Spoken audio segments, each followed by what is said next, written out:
welcome to another episode of We're Not Wizards. My name's Richard. I'll be your host through November.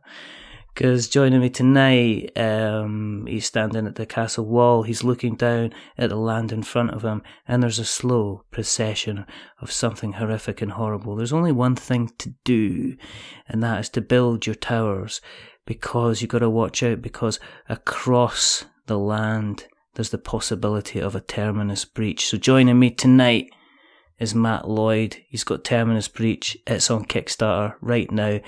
We've brought him on to have a chat, as we like to do. So, hello Matt. How you doing? Hey Richard, I'm doing good. I didn't realize that there was going to be singing. You don't expect me to sing. Look, if you want me to do a beat and if you want to do a bit of a cappella, then that is fine and dandy with me. Terminus Breach, Terminus Breach. It's been running. This is into its first week now, almost.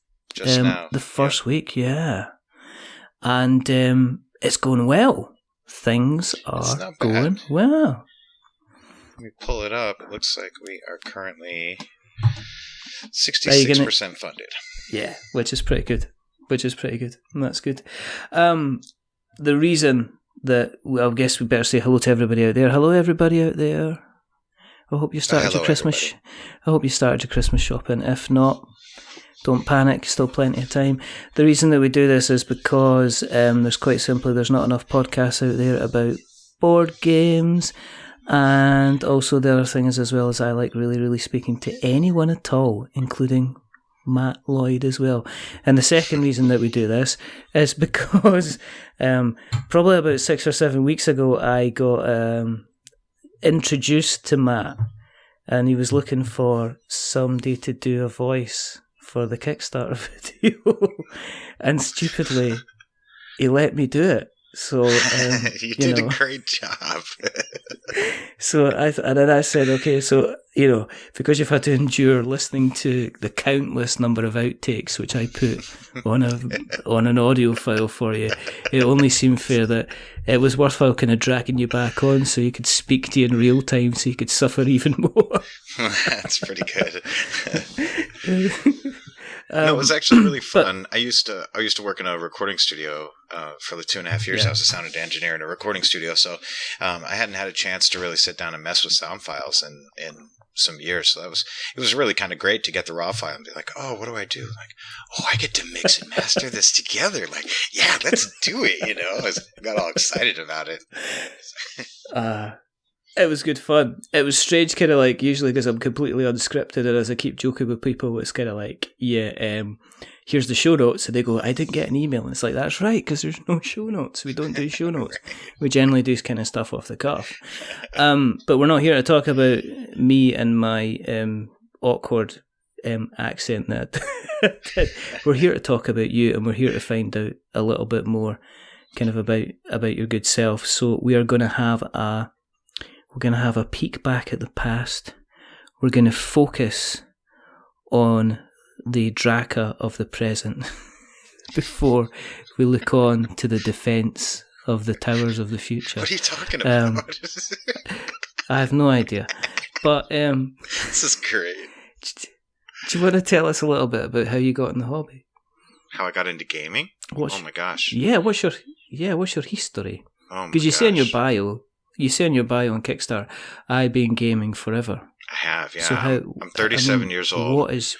I grew up in Alaska, and all right. Alaska is famous for its long, dark, cold winters, and also what it's famous for is its sense of community, right? And those two things go really well together, because we have these long, dark, cold winters. We all just gather in each other's houses and eat food and play games and stuff. So it really started, back then. I mean, I believe I started playing Dungeons & Dragons was the first I ever played, and that was 2nd edition, I believe.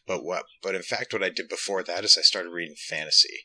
I started reading the Dragonlance series initially, and Anne McCaffrey and things like that. I loved all that kind of stuff. So I got into that, like, even back in, grade school, back when I was 6th grade.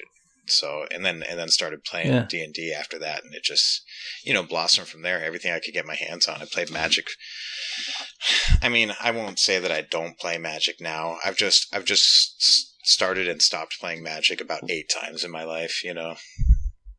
Because do you dust off the old collection? Can I bring it out again? I have a very small amount of cards that I keep with me, but every time I collect up a bunch of cards and I make a bunch of really great decks, and then I play it, and then they come out with some new mechanic that overwhelms me and undoes everything, all the work I just did. And instead of getting into that, I just sell all the stuff that I had, and I keep this little core pack of cards again for another 2 or 3 years until they come out with another mechanic that really attracts me, and then I go and buy a bunch of cards. It's a ridiculous cycle. I don't know how they do it to me. Are you effectively repeatedly flipping the table? Is that what you do? It's and somebody says, okay, so what you do, just tap that and bring that card back on again. No. No, I'm not a table flipper. I have a quiet fury, so I just stand up and leave, and then I go sell all my cards, and then they'll go and destroy a local car. Right, totally. But with, the D&D stuff, do you get because everybody, it's like you say, the Alaskan community is all together and stuff like that. Is it, do you get to play for is it just that is the case? You are indoors, it's really, really dark, you've got to stay together and just your map. Did you have mammoth gaming sessions when you were growing up, where it's well, it's Friday, school's finished, and then it's just let's just crack on with playing D&D for the next 48 hours? No, that's essentially it. We did a lot of playing outside and stuff, but when it's minus 30 out Fahrenheit, right? I just it's just in case you were confused, It's all right. I'm too used to people from the Americas telling me about their rubbish temperature scale being in Fahrenheit. We have a new scale for everything. You know what let's go on. If we can come up with a messed up scale for it and then adopt it, we'll do that any day of the week. It doesn't matter if the other one makes sense. It just doesn't. Yeah, exactly. Water freezes at 0 degrees. That's the whole point. And 0 degrees is the freezing point of water. No, it's not the American way is 32. Okay, because it's totally.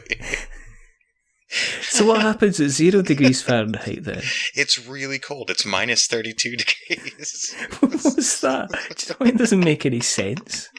Does that make any sense? It's a negative temperature. It's less than 0. It hurts really bad, if it's that cold. What is it that you have in America that freezes at 0 degrees Fahrenheit? This is what these are important questions that have to be asked. Americans. Just I have no idea. It's cold, I'm just lost. I've no doubt it's cold. But I just like to know what. It's just like metric and standard. You know what I mean? A metric system just makes entirely too much sense. Why would you base everything off of tens? Just because everything else is based off of tens, and that makes a ton of sense. No, let's go with 12s. 12s is good. We still get inches here. You still get old money and new money. So people will go. You still get things where you go to the store. And it's you try to buy wood for a project or something. They say, well, how wide is that? And he goes, 50, it's 50 mil. And I'm like, I don't know what that is. Right. And then they say, it's 4. And then they say, well, what else? Well, you can always get a 2x4. And it's like, well, what? Why are we confusing things now? A 2x4 mil is very small, I don't want, what am I going to build with that? Stick. I'm going to pick my teeth with it. That's what's going to be happening instead. Yeah, I don't know. I feel sometimes America has an infatuation with the arbitrary. Just making it difficult. I'm just being awkward. It's United States of awkwardness. That's what it is. It's the wrong thing. You got your initials wrong, guys. I'm here to rewrite your constitution. But so you dropped in and out of Magic. Obviously I take it, because usually I say to people, so how big's your Magic collection? And they go, well, I hate to say, but I've got about 5 binders of the things. I've got about 20,000 cards. And you're saying, I got 5, okay? Deal with it. I got 5 cards. No, I have about 200. Yeah, I have just some small deck boxes of basically they're essentially a bunch of mythics and stuff like that I collected for my last couple decks that I just haven't sold, or I want to, because those kind of cards, I sell them to my friends. I don't want to, I could take them to the shop and go offload them there, but they were really hard to get my hands on, So if my friends want them, they can buy them off me, or I'll just give them to them. But I tend to sell all my other ones, and then I keep those really special rare cards, And the last time I played, I made this really huge green and white angel deck. It was primarily mythics. It was a ridiculous deck. So I still have a bunch of those, Do you make kind of like legal decks that you could play in a tournament, or is it this is the ideal deck so that no matter what kind of happens, I'm always going to win? Nobody's ever going to defeat me. No, I am the master of myself, kind of thing. Yeah, I'm very much that way. I like to just crush. I'm not a huge fan of. I don't mind playing tournaments, but I love it like a drafting tournament. You know what I mean? I love deck building. That's one of my favorite things about it is deck building, and I like being able to deck build on the spot. Be creative about how you come up with something. So drafting tournaments are really cool for me. But as far as like standard tournaments and stuff like that, you won't find me at one of those with one of my decks, because the people that I always played with, we just kind of agreed on which cards were allowed and which cards were not, I guess. But for the most part, all's fair, because if it's wide open, then it's wide open. Anybody can build a wide open deck. You may have what you're calling an unbeatable elf deck, but I've seen a black and white vampire deck that'll eat an elf deck like right now. That's fully legal. So I don't know. But honestly, the last one that got me out of Magic was Commander. So it's been an era. Oh, right. It's been an era since I've played. So what kind of game? What kind of games do you play then? What's your kind of your bag? Did you do what a lot of people do, which is you played X amount for a certain period of time, and then education or job got in the way, and then you found yourself going back into the hobby, or have you been kind of slow and steady since you started playing? You've never kind of let it go. I did kind of take a couple years off there in my early 20s. I went and I moved down to Seattle, and then I backpacked around Europe with my best friend. We actually went to Scotland. I spent some time in Glasgow.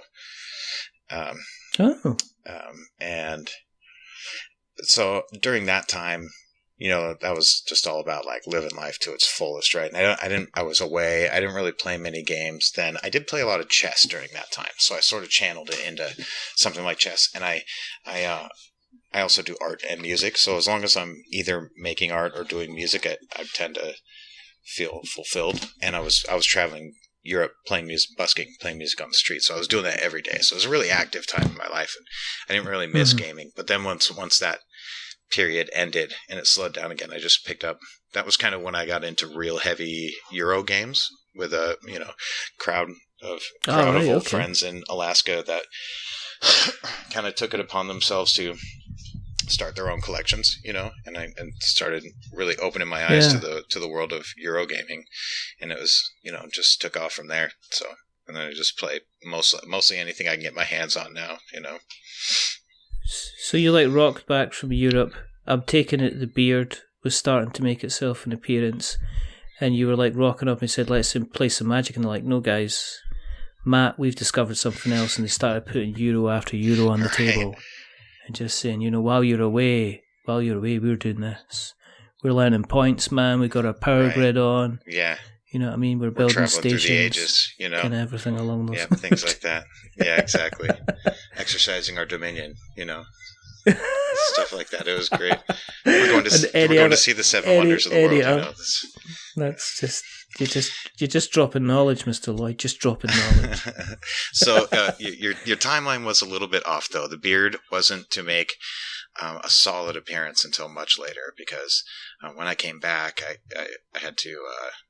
I was broke because I'd been traveling for a while, so I really had to find something to do, go to work, and start making money. And I started this long string of working jobs that wouldn't let me have a beard, but paid me really well. So I had to make that unfortunate decision over and over and over again. And I finally worked hard enough that I could put myself through graphic design school and start my own freelance graphic design business. And that's when the beard made its it's real unveiling, and it hasn't disappeared since then. It's an impressive thing. I mean, it's also is technically there should be a stretch goal in the game, which allows you to, once you reach a certain funding target, that you actually get to win, kind of like your beard, and kind of like a replica. Once like we reach, I'll do a print and play cutout of my beard. I think that's potentially that is a stretch goal for say, and I wouldn't spoil them near the beginning. I'd make these people work for their beard. Right. I would say maybe 200k. That's funny. Everybody gets a print and play version of the beard. Don't, because I've been let down before about this, and don't think I've forgotten this Peter Blanken or Subterra when we talked about a bearded meeple and what happened with his bearded meeple. Nothing happened with his bearded meeple. So all I'm saying to you, Matt, is just you don't have to promise me. It's not a case that this is recorded and going out in front of everybody that's potentially backed the game. Right. All I'm saying, guys, if it gets to the end of the campaign, right, and there's not like a stretch goal, it'd be a print and play version. You've been doing these 3D files. You could have little beards for everybody. Little Matt Lloyd beards for all. That you could take to your library and have printed, and then put little hooks on it, like you can put it on the characters. You hook it on your ears. Yeah. And wear the 3D printed beard, right? Yeah, you're with me. You're in the room with me. This is where we're going with this. It's getting worse. This is going to work. Either that, or it's printable beards for all the characters. I think it just has to be done. Right. Okay. It's perfect. That's perfect. How'd you go from being? I mean, I take it you've settled down. You put yourself through graphic design school. You're working kind of freelance on your own business, or you're working for yourself in your own business. I take it during that time, you settled down and everything like that. Are you still playing games? I mean, do you have a decent collection at the moment? Do you have like a collection of games that you grow? I mean, are you still involved in the hobby, or is it a case that we eating this week or we playing this week kind of thing? Especially if you're working for yourself. It's sort of both. So I live in Portland now with my family, so I don't really have my gaming community that I'm used to in Alaska. I don't have that kind of community here, but Portland itself is a huge gaming community, so I can always go to any game store here, and there's always somebody to play any game with. It's amazing here, so I don't want for that. But the truth is that my shelfie is less than impressive. I've just always been. I've never been affluent. I mean, we're not bad off, but I just don't have like money to burn. So like $60 or $100 for a game, unless I'm really gonna play it and I'm really gonna have people over to play it and it's gonna get played, I'm not gonna spend money on it. A lot of times what I'll do, what I think is better, is I'll like throw one of my friends $20 if they'll buy it. Because they'll have people over at their house to play it, and I can go over there and play it with them anytime. But so I don't really have a huge shelf in my house. That being said, I do own games. I do have probably about two shelves maybe worth of games. I have probably 20, maybe 20 games, something like that. So. You played them all, though. I've played a lot of them. Yeah, I definitely am quite active, and I love games. Put one in front of me, and I'll sit down and play it. And I'll have fun with it. I love it. And what would you say out of that shelfie? What's kind of like the favorite one that you have? I would say. Now there's a tough question. That's the toughest question you're going to face. I would say that classically, my favorite game is Seven Wonders. Something about it. It's just it's so magical to me how much fun it is. I love drafting, and I think one of my favorite things about games is when games that you don't know who's winning until the very end, because I am a really analytical person. So if I'm playing a game and I can keep track of the score, I will keep track of the score. And if I can figure out a way to manipulate that, I will also do that.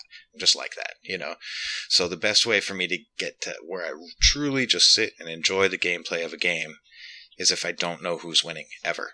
There may be visual indications, but they're probably wrong, So Yeah, I mean, I'm never been the type of... what I do is I pick what I think is the best strategy at the end, and then I kind of slip into the easy land of regret after it's towards a solid the end. strategy, I'm sitting depending there. on your goals, I just see myself slipping down. I've never been a first person. I'm always the person that's like in third place. And if I'm third place, I'm kind of happy with that, Or what I'll do is I'll be at the beginning I'll be at first, and I'll make some early gains in terms of points. And then by the end of everybody else is about 70 points ahead of me. I'm looking at you, Lords of Waterdeep is always one where I'm thinking, this time, got it this time. That's funny. I was actually just going to bring up that game in particular, because I've never played that game in real life, but through some Facebook posts about digital board games, I got turned on to the app, and since I started playing it, my name is Matt Lloyd, and I'm a Lords of Waterdeep addict. I seriously love it because it's got that aspect. You don't know who's going to win. The hidden goals are awesome, I just love it. And you never really know. Another thing that I love about that game in Seven Wonders, I feel they have a lot of similarities, because you can start the game with a game plan if you want, but depending on the first couple cards that you get, that's all going to change. It's adaptive gaming at its best, because I think it's one of these things you have to do well with the tools that you're given, and try and kind of work it through. Waterdeep's it's one of these things I say, I would never, do you know what? I never talk about it that much. And it's really weird, because I've played it a good, must be 4 times at least, in pretty quick succession. And I'm obviously enjoying what I'm doing, because I am going back and having another game, because it's incredibly easy to learn. I still shy away from the digital versions of games, and I don't think that is... I think that's just because I have a digital life, if you know what I mean. I have my video game part of things which I get involved in, and then I have my analog stuff, all my my board games that I play. The only game I think I would definitely only play digitally is I play a lot of Star Realms, online and digitally all the time, and it's really difficult for me to go back to the manual version, because I'm at the point now where I've actually got a lot of the additional packs, which are quite cool, and they add quite a lot to the games. Yeah, and you have so many cards, and you learn the strategy. But that's as far as kind of digital games. So much shuffling and stuff too would be tougher. It's just, do you know what? It's even remembering your point score, your influence. It's remembering to scrap cards and remove cards. That makes sense. Yeah. Instead of just having them light up on the screen, play this one now. Remember this special movie you can play. Yeah, exactly. I think honestly, a big part of the reason that I'm playing board games on my phone now is because I'm not in Alaska. I think if I was in Alaska and I had seen that post, I might just go pick it up. And the truth is, I was just eyeing it yesterday on Amazon. It's on sale for $30 on Amazon. I showed my wife, and we might just be adding Lords of Waterdeep to the collection, because my wife games rarely. When she does, she has fun. But she does like games and dislike games. She likes enough she speaks the speakadies, the lingadee, but she's not a gamer, And I think she would really enjoy Lords of Waterdeep. The other thing is that I love, like I said, I've been reading fantasy since I was a kid. So the Dark Elf trilogy I read when I was younger, and I'm a huge Forgotten Realms fan also. So it was kind of nice to dive back into that world, Yeah. So, but I wish somebody would make a solid Dragonlance game. That would freak me out. I would buy it immediately. You'd feel like that. You got to say that 3 times, because that could just appear magically. That'll be one of these things. Cool. But looking for IPs is a big thing at the moment. I mean, there isn't a shortage of ideas, but I think there's definitely more and more kind of IPs are kind of being reconsidered and repackaged and kind of brought up again, and it's always a good time for. We're heading into that era where IPs are celebrating kind of 25 years, 30 years, 35 years of existence. So, Right. you know, it's a good time for these to kind of be dusted off and kind of refreshed. Did the design stuff, is that something that's always been with you? Because you've mentioned, I do music, I do art, I'm a graphic designer for a living. So have you always been a kind of a creative person? Have you always been kind of tinkering away? And were you somebody that kind of tinkered away with board games? Or is that creative side, is that something that's kind of come to the table quite relatively recently? No. I've always been like that. I like I said, I've always done art. Really, like when I got into reading fantasy, I started drawing fantasy at the same time. So all those old, original Monster Manual and stuff like that. That's all the stuff that I loved that I started art with, and then I've just fell in love with art back in the day. So I've always loved art, and it was in high school. I had a really awesome guidance counselor that kind of pointed me towards this class called Communications Design that I got into. And it was like, so this is back in the mid 90s, right? So it was still when graphic design was just starting to transfer into being used on the computer, but mostly it was a drafting table, and you had your awesome markers and your awesome pens. You had to learn how to write in that font and all that stuff. And I just fell in love with it then. And I found out that right then it became clear to me. I mean, as a kid, you never know what you want to do. People ask you, and you're like, I want to be a jet fighter pilot or something because that's cool. But you don't really know, right? And I think the reason is I wanted to be a fire truck, right? Totally. And when you like I played music and I did art, and so but back then, what do you want to do when you grow up? I want to be an artist. Like that's not really an answer. You know what I mean? I want to be a musician. Like those aren't really professions. Yeah. I mean, some people do them, but how are you going to make a living? Was always the answer for that. So graphic design kind of fell in my lap back in high school, and it became clear to me how I could channel everything artistic that I do into actually a profession and make money doing it and still be free to do art as an expressive thing, because graphic design it's a science. It's just there's so much to it. There's so much technical stuff to it that I really dive in that way from like a knowledge and experience. I sometimes do art, like for maybe a logo or something like that, but not very often. Mostly what I do is apply good graphic design principles to somebody's art. Right. Okay. And my job is to make things pretty and help other people succeed by doing what I do. And then I get to keep my art kind of pure and still do art for gifts for friends and family. I'll do a painting for them, or, if I just want to sit down and draw and release or something like that. And so that's kind of what's been neat about the game is all this art.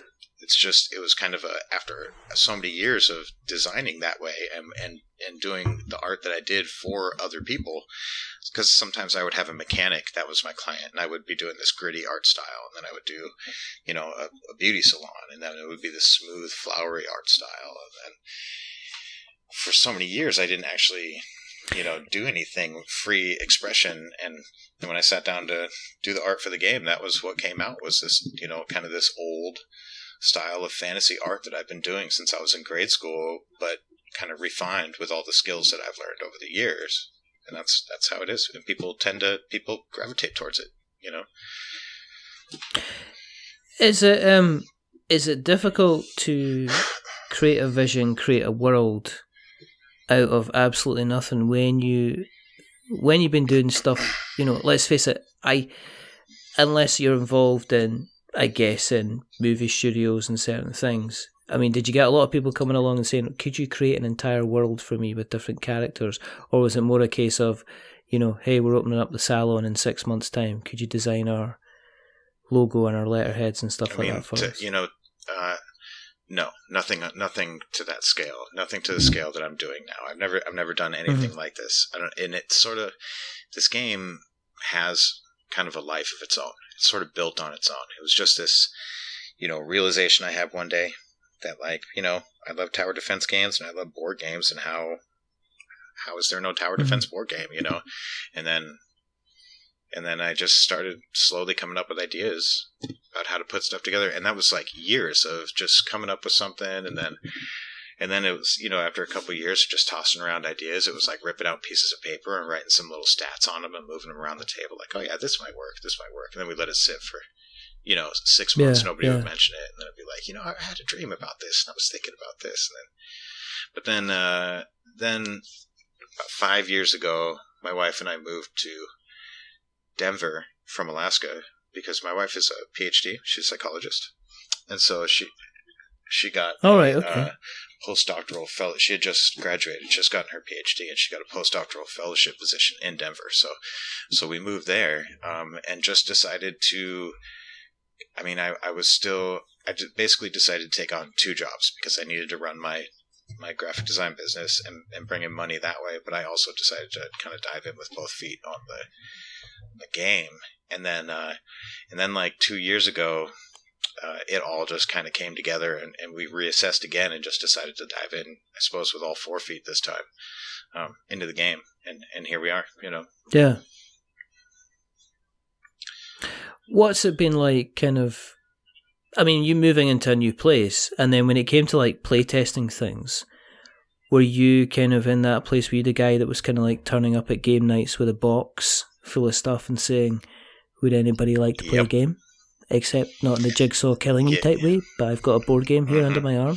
And it was totally crazy because, the game is a tower defense game, right? So it's always been since the beginning that you can play it solo, but it should be able to play with more people. So by the time I ever got it to a shop in the Denver area, I had been by myself in the house for like a week solo playing this or simulating multiple players and trying to take game notes at the same time. Yeah. So by the time I got there, I was really awkward and weird and just fit in perfectly,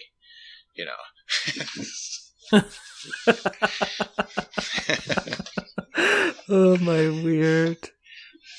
It's like, I'm feeling slightly socially awkward. Right. Have a seat, It's son. time to go to the game store, It's time by the time you come out. And every night, by the light of the moon, Matt Lloyd transforms himself. You'll feel like you belong. You'll have your confidence back by the time you walk out that game store. It's like being in Cheers. But, is it, in terms of playtesting, is it strange to kind of get feedback from people to kind of take stuff on board? I know what it's like kind of working on your own thing and getting feedback back. There's 2 ways to approach it. It's like, that's a really bad idea, I hate you, or that's a really good idea, I hate you, because I didn't think of that coming up and now you've made my game kind of infinitely better. Do you have to, especially if it's been a baby and something you've been kind of invested so much time on, was the playtesting side, was that an uncomfortable kind of being out your comfort zone, kind of going in there and asking for direct Not feedback so much, kind of thing? So the oddest thing about this game has been that it, like I said, it just started with an idea and it sort of has grown on its own. But the really strange thing is that I would never have done a game solely by myself if I had the option. But what's been happening over and over and over again, this entire process, is as soon as I realize that my game needs something, right? And then I sit down and I really assess, okay, like what does it need and who can I find that does that? And I already know how to do that. You seen that movie Slumdog Millionaire? You seen that? Yeah. It's exactly like that. Yeah, absolutely. It's not fair, honestly, because if I didn't... every time it's so blatant to me that like I have the experience, I at least know enough about a subject that I should, dive in and top off my knowledge and just do it myself. I don't have an excuse, and it's just my family. So if I pay somebody to do it for me, I'm spending family money. I don't have like a business budget on this.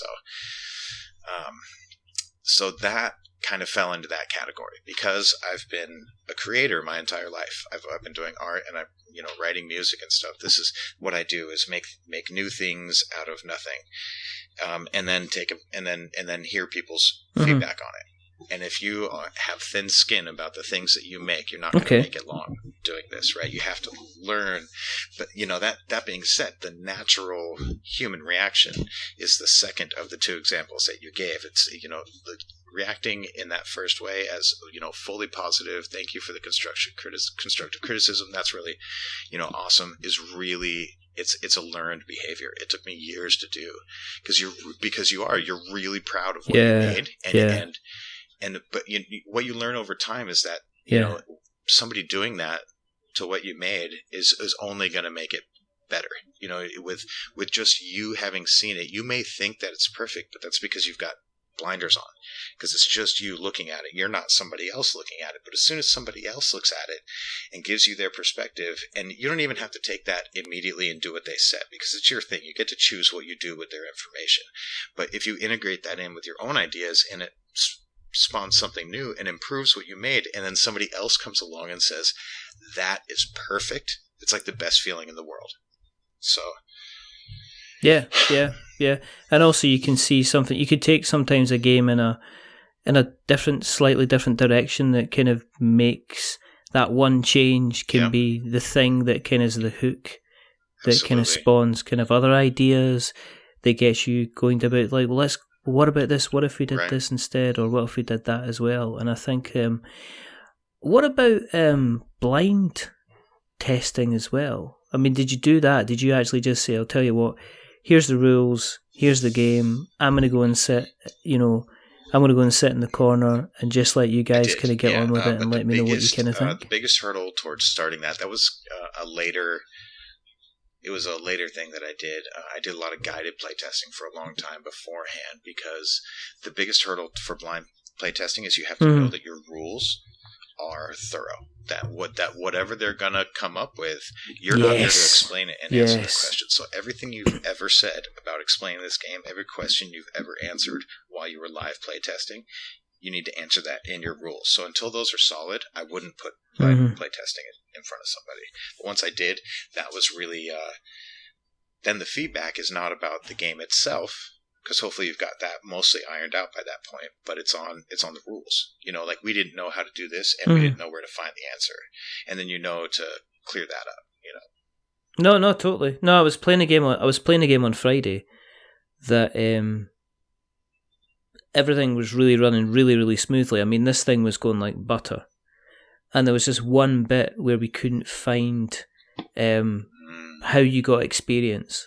You earned kind of energy, and it wasn't clear how you got the kind of experience, and it was in one line in a fairly innocuous part of the rules, and it was like, oh right, yeah, and I thought, like, if that had been kind of maybe missed out, then that would have completely taken out a whole kind of chunk of the game. And I think that's I see it as, we've written quite a few kind of previews now, and one of the things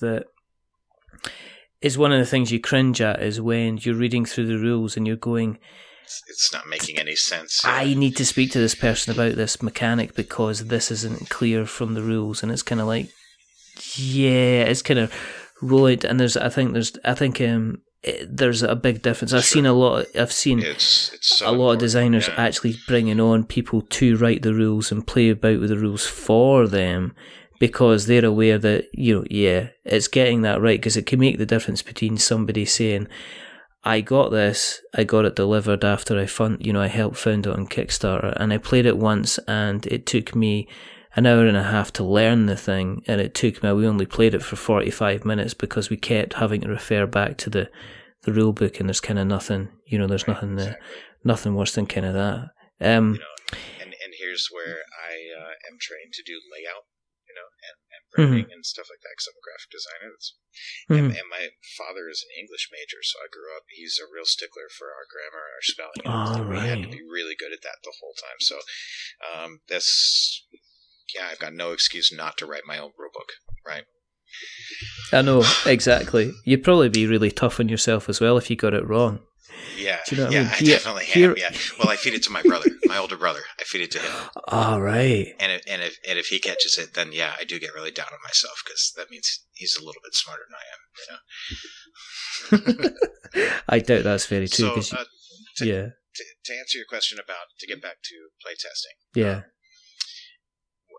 One of the the things I used to love most is when I would come up with something new about the game, and then I would bring it to a gaming store and put it down in front of strangers and have them play, and they would break it. Right, inevitably, if they're like high quality gamers, they're going to find a mechanic about your game that has a loophole in it, and they're going to take advantage of it. And they're going to break your game. They're either going to win it or they're going to, lose it horribly. But either way, the balance is off, and it puts it right in your face how it's broken.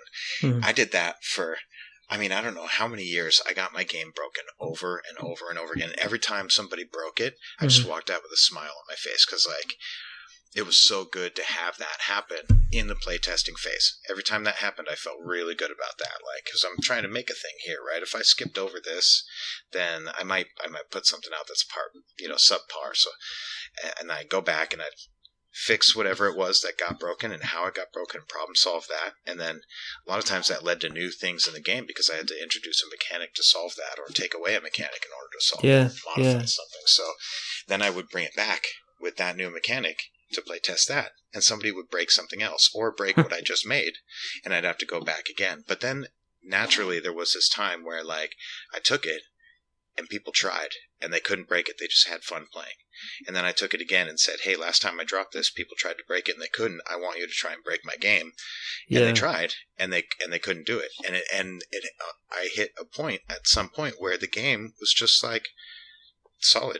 The gameplay was tight. The numbers were absolutely right. There's no way to break the game. I've invited people over and over and over again, and what I've found is this. If you try and break my game, you're just going to come up with this crazy strategy that I've never thought of that's going to work really well. You're going to do really well in the game because you can't break it, but you're going to find something, some way to play the game really well that I never intended. But it's going to happen. So it's really been, it's been the best thing for my game is having it broken over and over and over and over again. But that is tower defense games to a T though. When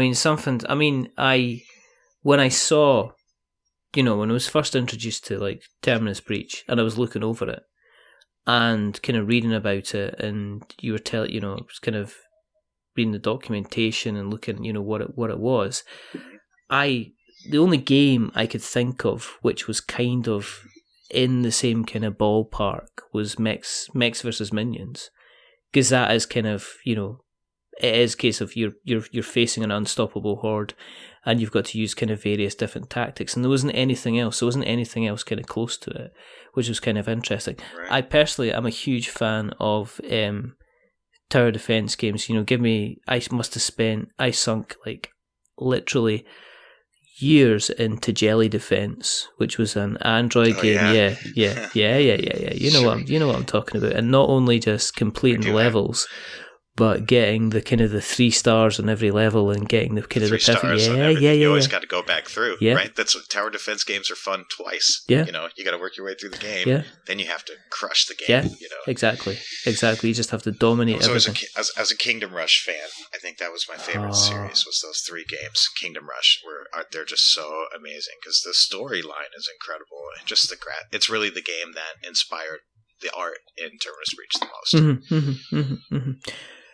But yeah, that's what I think. I can't think of anything else kind of out there or that has been on the market of late, which was kind of tower defense. And it's like, well, that's kind of the thing is there wasn't, back when I came up with this, it was before even the King's Armory came out, so there really wasn't anything ever at all that even remotely resembled a tower defense game. So I didn't, and I wasn't planning on making games. I didn't start out with that plan to I'm going to sit down and start a publishing company and make games, right? Where am I going to start? I had this idea, right? So I didn't start with a game or a game mechanic or an idea of how a game works and modify that or build off of that. I really just started from scratch. How can I make, let's start with a grid. And then how am I going to make those work? So all the mechanics in my game are all, for the most part, they're unique. They're made only to fit the game the way that, and I honestly couldn't tell you if other games have mechanics. Now that's not to say that there aren't influences in my game, because this one's might be a little controversial, but I am a huge Catan fan. I love it. Settlers of Catan.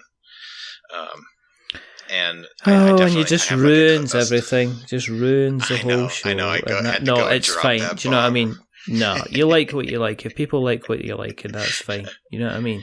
Everybody's got to find their own way. And Catan does like so ridiculously well, and it's introduced so many people to the hobby. So what could be wrong about something which has introduced so many people to the hobby? You know? Yeah. I definitely took some nods from Catan that are in my game. You know, set collection aspect. There's things like little things like that were just so well done in Catan that I wanted to nod to one of my favorite games ever. What's it been like getting the word out there? Because God, it is exhausting. I gotta tell you, like, I've never felt so much like a David surrounded by Goliaths.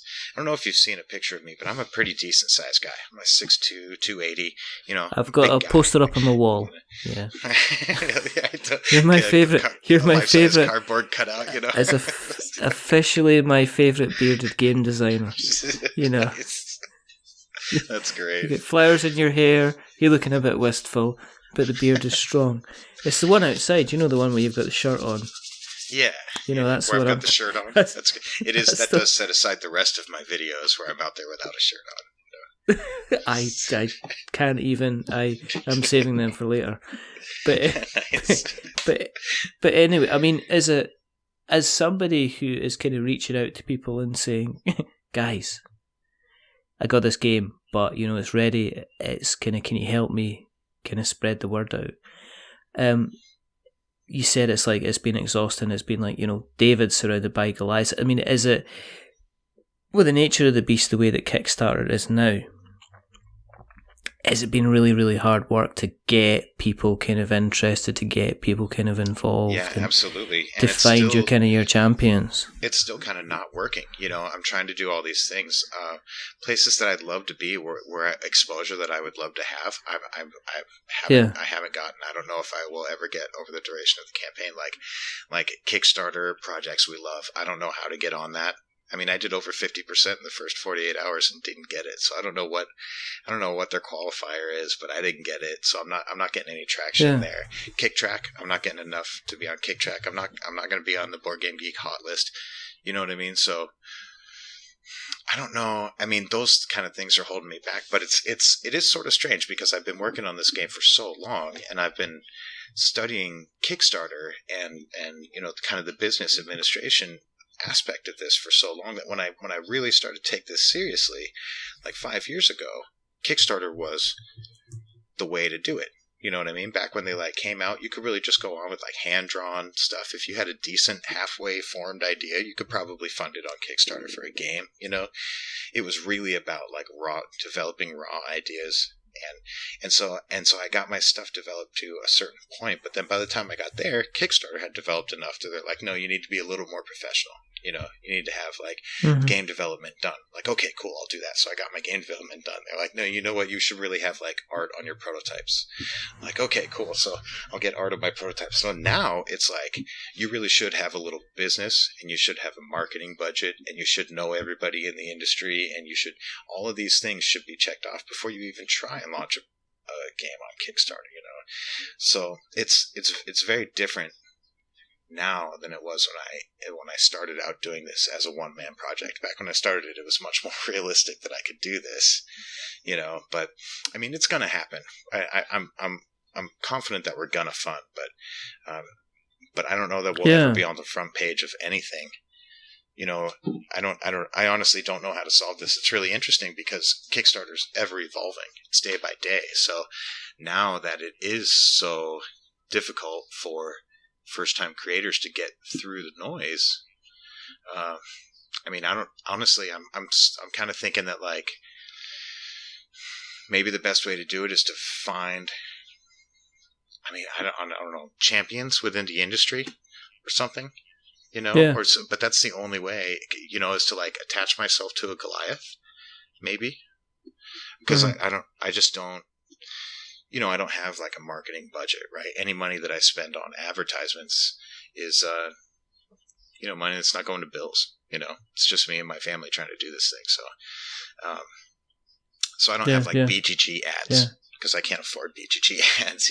The one big thing. I mean, here's how hard it is to keep up with current events. Because I launched first in March. And there were no minis in my game then. And when I launched in March, you had to have minis in your game in order to even vie for people's attention. Now, I'm giving away the STL files for my minis because people don't care about minis. This is 8 months later. I mean, it's not that people don't care about minis. Yeah, but it's the next thing.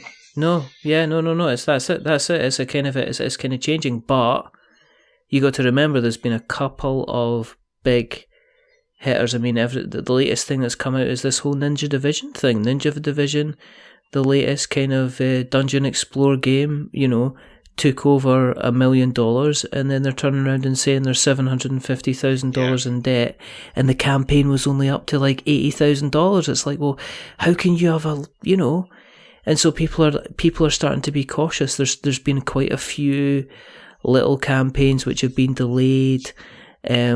That are these big kind of huge behemoths, and I think that you'll get a natural cycle where people are going to turn around and say, do you know what, actually, I want to maybe see somebody that is putting their ass on the line here, that is actually kind of working their ass off, that has kind of done everything, that is trying to follow up everybody. And I'm not saying, right, for a second, that say your Mantics and your Simons of this world don't produce high quality products, but then you get Monolith doing like a pre-order system on Kickstarter. I mean, and you're just like, oh, guys, blatantly a pre-order system. What the hell happened? They didn't even make any pretenses that. What the hell happened? They straight up said like, this product is finished.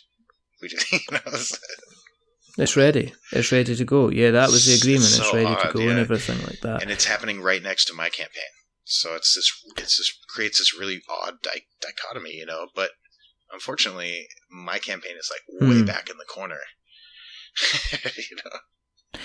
Yeah, but I mean, is this now kind of like the current? Now I brought this up in a group. I brought this up in a couple of groups quite recently, which was and I've said this in a couple of podcasts now, that there seems to be this big huge thing about getting funded within the first 48 hours, which is pushing people to drop their funding goal to see that they are funded in the first 48 hours. And to me, I think it's bullshit. Well, I mean... that people like first-time creators like yourself are getting forced into a corner to drop their drawers in order to have a really low funding level in the hope that you get funded, I sort of half agree with you. I sort of half agree with you because I as a creator right now, I absolutely wish it were the way that you're saying. I agree with you in that. But when it comes down to any kind of business venture ever at all, there's always been a certain amount of risk, and you have to be willing to go into debt yourself in order to make your business venture. So those kind of things have always happened behind the scenes from a business perspective, right?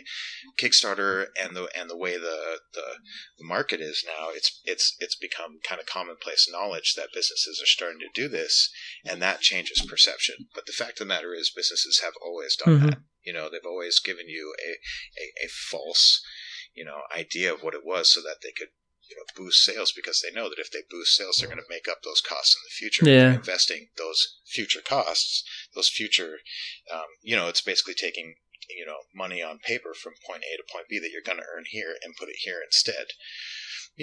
So I don't know. It kind of makes good business sense, but I also wish that the market wasn't the way that it is, so that we had to do that. But then again, like we're talking, it changes so fast. So here's another thing is, I was just seeing some posts earlier today about reviews, about paid previews, right? And when I launched back in March, I had multiple kind of smaller companies review my campaign. The biggest one I did was Geek Dad. It was a written review. And then I had Unfiltered Gamer. I had Michael Wright at Unfiltered Gamer do a video for me. And he was like that was like my big feature video review. Because but I didn't do well. And a lot of the feedback I got was that I needed to really invest, some money in a good preview video and get either the Dice Tower or Man vs. Meeple. And at this time, 8 months ago, Tantrum House wasn't even really a thing, right? So it was really just those two. Yeah. That was like, do that and put it in front of their audience of 200,000 people, and that's what you need. So 8 months go by, or rather 6 months go by, I save up enough money, and I get my video, my paid preview from the Dice Tower from Mark Street, which is really amazing. It's like the most incredible overview. The way that those two understand the game, and they do such a good job explaining it, it's phenomenal to watch. But I don't really know that it was worth it at this point. And now people are like, oh, you probably shouldn't have spent that money on the paid preview. You probably should have taken that money and given it to a whole bunch of smaller places and had them do it, because these people really care and will get behind. But it just moves too fast. And things change too fast. I just can't keep up. You know what I mean? I spent 6 months relaunching and doing what people asked, and by the time it's time to do it, they're like, that's not really what we want. Probably shouldn't have paid that much money for a video. So, who knows? Who knows what's going to happen tomorrow? I guess is my point. Like next week, the whole opinion of Kickstarter might change because of something, and all of a sudden I'm on top, Who knows? Well, in fairness, Matt, you've got, at time of recording, you've got over 20 days to go. You're at 66%.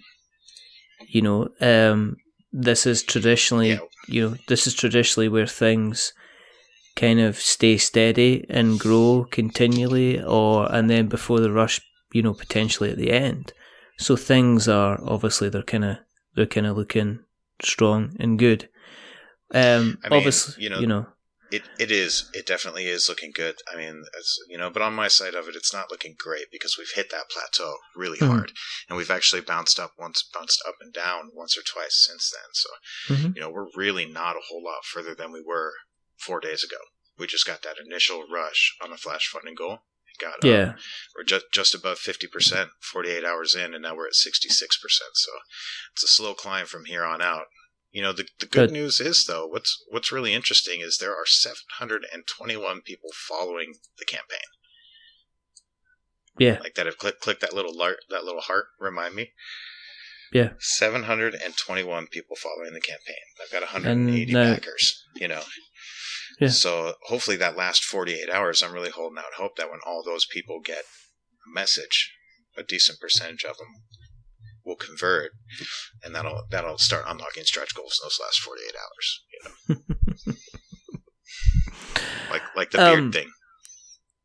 You have to do the beard thing. If you don't do the beard thing, I'll probably do nothing. I'll sit in the corner and sulk and say there's somebody else that didn't listen to my amazing idea, and just cry myself asleep again, and wear my Matt Let Me Down T-shirt around town for a couple of weeks. I'll promise you right now, that's my $200,000 goal. If we get anywhere near, that's what you said, right? 200,000. If we get anywhere near 200,000, I'll make a cardboard cutout of my beard as a PMP, and everybody can. But I don't have little holes in it for a rubber band, and you can put it on and do your best math impression. Put on some sunglasses and a flat cap, and it'll be. Oh wow! It'll be like an army of Matty Lloyds going about. Frightening kids. Will a real Matty Lloyd please stand up? Please stand up. Please stand up.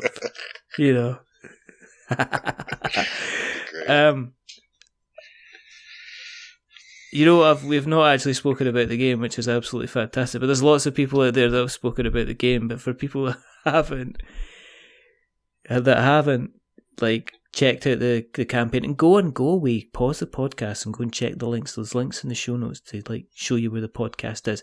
But Matty, what is the elevator pitch for Terminus Breach TD? It depends. I have two.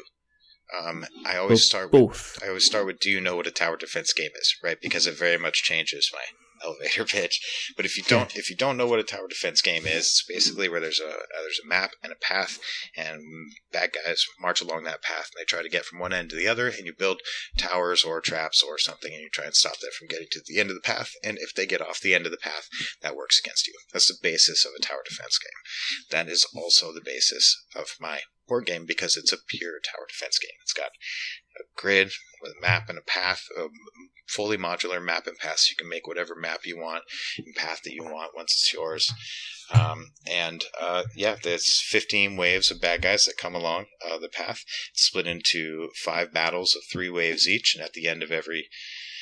This is weird. I feel like you should be saying this. I feel like you're better at it than I am. Because I've heard you say it so... And at the end of every 5th wave, you fight a boss. Each with unique and powerful abilities. Each with unique and powerful abilities. That's pretty great. And at the end of each battle is a lull. I can't say the lull the way you do. Lull. There is a lull. Is that hard to say with a Scottish accent? Lull? No, it's not that hard. It's not particularly that hard, but it's kind of hard. Yeah, it's really difficult kind of doing that craft.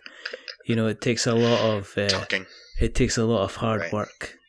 Yeah, well, I'm good at talking, so it's all fine. So there's a lull, so you can either you can use money to up your reinforcements, to upgrade your towers, or you can even appeal to the king for help. Yeah. At any point,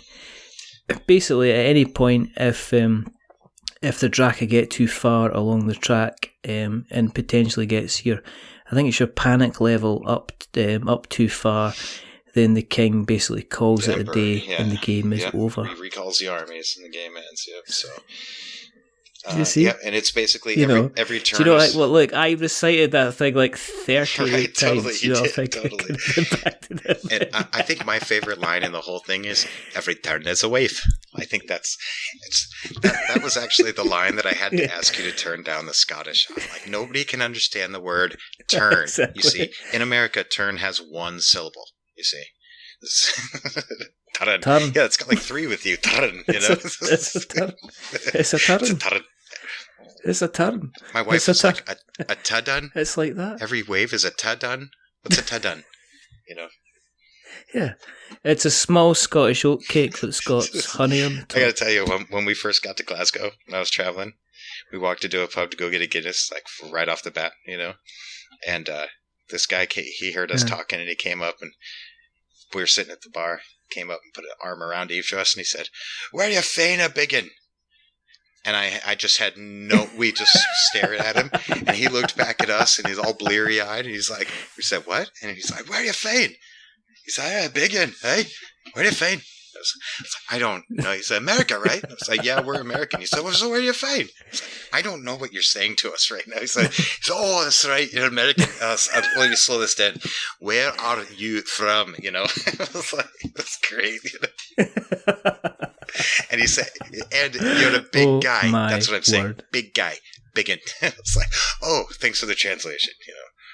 About 3 days later, we started to understand everybody. Oh my goodness. But Glasgow, I learned Glasgow is its own unique and crazy when it comes to a Scottish accent, right? Oh, yeah. Glaswegian accent it's West Coast. It's no far joke, West Coast, yeah. Edinburgh's a bit more posh. Oh, is that right? Where Glasgow's a bit more kind of higher pitched. And Edinburgh's a tourist city and Glasgow's the working city. That's the kind of the way to look at it. Edinburgh's got the castle and Glasgow's got everything else. Glasgow's got Sauchiehall Street, right? That's what they... It has indeed, yeah. Actually... And Edinburgh's got Princess Street, Right. So we were busking, playing music on the street, and we were actually playing traditional Scottish and Irish music. That's what as part of what we grew up playing. And so my buddy had a set of shuttle pipes, and I was playing a whole bunch of other accompanying instruments. And it got to be too cold in Glasgow for his fingers. He had bad circulation in his fingers. He couldn't get it moving fast enough on the pipes to play. So we kind of got stranded in Glasgow, and so I had to work. We took under the table jobs because we didn't have visas.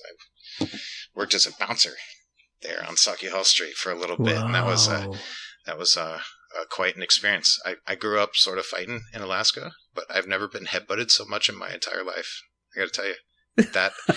That's growing up in Alaska. I thought that was just a ridiculous stereotype of Scottish people, and that's not true. It really is how like Americans really push or spit or flick something in your face to start a fight.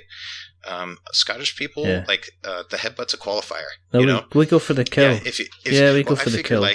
Scottish people figure if you make it through the opening headbutt, then you're worth fighting. Absolutely. Absolutely. What's the cost? The pledge level. It's for pledging on the $49. game. The game level. The game is $49. Yes, the game level. What are we talking about, anyways? Yeah. What are we talking? It's all right. We're only talking about Kickstarter. On the Kickstarter campaign. I have a $1 pledge level for anybody that wants to get in, where you get the STL files for all 5 of my boss miniatures that I sculpted, and you get access to the pledge manager and everything like that. And the game level is $49 for the game and all unlocked stretch goals and everything. And then I have 60 custom metal coins as an add-on, and 24 by 36 inch. I don't know how many millimeters that is. Neoprene mat as an add-on, and then I have 2 kind of collector levels in the game, which are running out quickly. But I have a 249 level where you get everything above that, and you get to collaborate with me to make a Draka in the game, to help make a bad guy that'll be a permanent part of the game. And then I have a 499 level where you get to help collaborate with me to make a playable character in the game. And then with that level, you get 2 copies of Terminus Breach, and you get I'm making wooden boxes where I've done a lot of wood burning decoration in my life also. So I'll make these wooden boxes the same size as the Terminus Breach box, and do some wood burning and painting on it, and make those up. And then you can take out, hopefully, your game trays and everything that's in the box and put it in your wooden box. And then the second copy is to keep it in plastic. Keep it in plastic in the corner just in case it ever gains value. So it's really like that's the collector edition. Yeah, those are the ways to back. So, and if people have listened along tonight and they want to keep an eye on where you are up to, where do you exist on the interweb net? Pretty much everywhere. I mean, I'm on BGG. I'm big on Facebook. I'm all over Facebook. I have a Facebook page and a Facebook group for Terminus Breach. I'm on Twitter under Terminus Breach. I'm on Instagram under Terminus Breach. You pretty much find me everywhere except where I'm not allowed, like Reddit. No, that's not even true. I actually have fans of the game, backers of the game, that are ambassadoring for me on Reddit, that are going on and dropping on posts, which is nice because I can't do that myself. Cool. Well, what we'll do is we'll make sure that we put all of these links in the show notes so that we've got notes to show. If you want to keep an eye on what we're up to, then go to the internet webs and search for We're Not Wizards, and you'll find us on Twitter and Facebook and Instagram, and our website, which is we'renotwizards.com, and our blog, which is we'renotwizards.blogspot.com, and you'll also find us on all the interweb net podcaster catch thingies, which is like your Stitchers and your Spreakers and your Acasts and your Cast boxes and Podknife, and even on Podbean itself. And you get us on YouTube because Podknife, because Podbean puts everything that we make onto YouTube as well.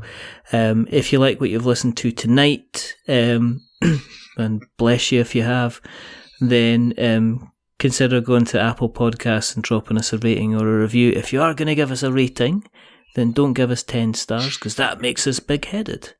But don't give us 1 star because that makes us cry, and I'm an ugly crier. Give us 5 stars because it's in the middle and it's average. And we're just a little bit average. Wizards after all. Absolutely not. Absolutely not. But the person who's not been average tonight is rather wonderful, rather fantastic, Mr. Matt Lloyd. Thank you very much, sir, for being on. That was a good time. Thank you.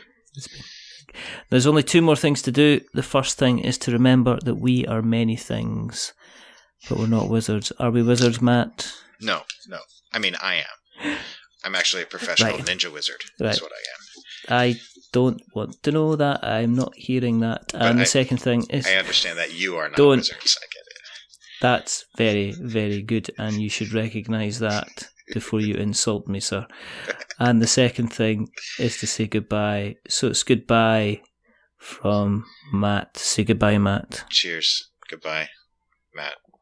And it's a goodbye. It's again. Yeah, okay.